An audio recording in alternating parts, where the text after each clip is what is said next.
So when the transmission's in neutral, the output shaft will spin freely. Click it in gear. It's all locked up, and if we pull the input shaft out, that bearing is seized up. If I pull it out, everything will spin, and then when you put the input shaft back down in there, it's all locked up again. Amazing. So I believe it's that bearing right there. You can't get it out. That's the bearing. There's definitely some marks on the gears.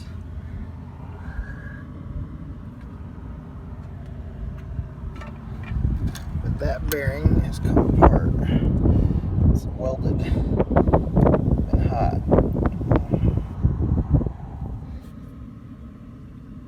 That bearing is toast too. Go ahead and rotate it for me.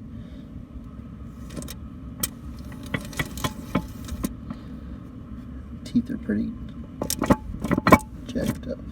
Is it snagged? Yep. It's alright. There's a few of the bearings that were rolling around in there that came out of here. You can tell how hot that got. Just by the color on it. And then there's a matching one here. And then here's these. Like, look at that. Those two are welded together. So, some squaring on there, but actually, it's not too bad. And that race, you can see how chewed up it is. So, my guess is lack of oil because nothing was lubricated, but it might have just cooked the oil off. I don't know. But that was definitely locked up.